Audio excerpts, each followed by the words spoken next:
What's up YouTube? Fire Fitness Brand back with another video, and we're gonna address how to actually make results in the gym. We're gonna talk about 5 key points and actually doing that. Let's get into it.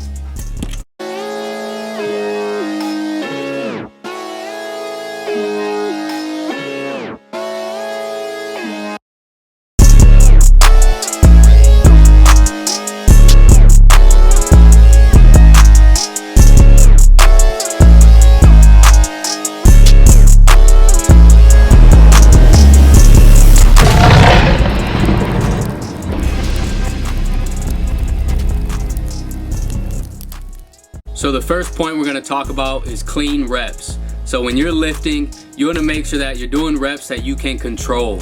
So if the weight is too light and you're doing 20 plus reps, and if the weight's too heavy and you're doing 5 or less reps, but the weight is uncontrollable, the weight's just bouncing off your chest, if you can't go down all the way, or whatever it is, make sure to use these key indicators to know if the weight is too light or too heavy, and you know you're doing clean reps when there's no pain and the weight's moving smoothly and you're doing full range of motion.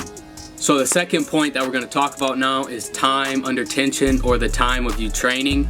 So if you actually want to make results in the gym, first off, you can't be going to the gym doing the same training every single day. So if you're going to do arms and you do the same arm workout, same exact sets and reps, same exact movements, you're not gonna grow. Your body learns to adapt to the movements that you're doing. So you constantly need to keep showing your body new movements so it can constantly adapt to improve. So don't be doing the same workouts for the sets, reps, and same exact movements. Don't overtrain or undertrain. So say like for minor muscle groups, say for like arms, I consider minor muscle groups compared to back or legs. So say for arms, I'm gonna be doing a lot less reps and sets than what I would do for back, because back is a bigger muscle group.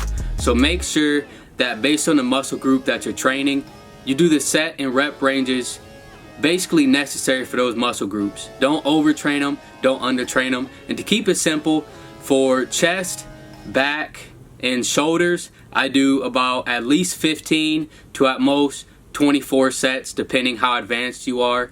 And for legs like quads and hamstrings, I'll do anywhere from 12 to 24 sets depending how advanced you are. And for minor muscle groups like calves or biceps and triceps, 3 sets depending how new you are, to at most about 15 sets depending how advanced you are. Third point that we're going to talk about is cardio. So the number one mistake a lot of people do, whatever machine they're doing, whatever muscle group they're working, and in between those sets, they'll do jumping jacks or jump ropes. And it's like they're doing cardio in between their muscle training. And that's a huge mistake. And the reason why is because when you're working your muscle groups, you wanna keep energy stored, and you want to release your energy specifically on that muscle group, right? And that's how you're going to make progress. If you're doing cardio in between your sets, you're going to fatigue yourself, and you're not going to lift as much as you would have, or you're not going to be able to do as many reps as you could if you are doing cardio within those sets and reps. So make sure to isolate your cardio training from your muscle group training, and that's for body weight or weightlifting. And I always do cardio after my weightlifting or body weight training session, or if I do it before, there's a huge time gap. So say in the morning, I'll do cardio if I need to do cardio for that day, and then later in the day, I'll do my weight training or my body weight training or whatever it is that I'm training for my muscle group that day. But make sure there's a long period in between, at least like 2 to 3 hours in between your cardio and muscle training if you're doing cardio first. And if you're doing cardio after, I mean, you could do cardio right after your muscle training. So the fourth point I want to hit on now is actually training for the results you want. So for example, if my goal is to build muscle and I'm weightlifting, I need to train like a bodybuilder. Or if I'm a calisthenic athlete and my goal is to build muscle, I also need to train like a bodybuilder athlete. But you can do bodyweight bodybuilding or weightlifting bodybuilding. Either way, if I want to build muscle, I need to isolate those muscles, and I need to train them under a set and rep based to build muscle. Now say if I'm a calisthenic athlete and I want to train for skills such as handstand, front lever, plunge, whatever it is, that's going to be a different style of training. So my point is, make sure you know what results you want and make sure to actually train to obtain those results in the gym. Alright, so the fifth and final point I want to get across, this kind of goes with the fourth point I said, but this one is actually a workout routine.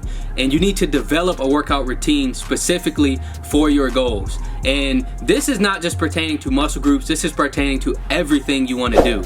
So you should have different workout sessions. So what I mean by that is, if you're building muscle, and like I said, if you want to make push pull legs day, or you want to do like a back and bicep day, chest triceps day, you're gonna have different workouts because you should not be doing your cardio within those workouts, especially if you're trying to build muscle or learn a skill. Your cardio should be separate. So you need to develop a routine however you want it to look, and you need to know what days and what times you're doing cardio for that day, you're doing your weightlifting or bodyweight training for that day, and you're doing your skill training for that day. You need to separate it, and you need to have routine and a regimen, because this helps you not to think what you need to do that day, and this just makes it repetitive, and this gets you in that cycle of going, and it starts to become natural to you, and that way your board is thinking for you and you don't have to think, okay, what am I training today? You already know. So this is huge, and this helps with the consistency and the desire to keep going to the gym. And this right here is going to be a huge factor in between people who make progress and don't. And this is the end of the video on how to actually make results in the gym. Those are the 5 key points that I think are the most important. Make sure to like this video, that way you can go back to reference this video if you need to remember something. And also make sure to subscribe, that way you can get updated educational fitness content along the way. And I'll put the link to the website below, that way you can check out our workout programs and apparel. And like we talked about this whole video, go and make actual results in the gym. Peace.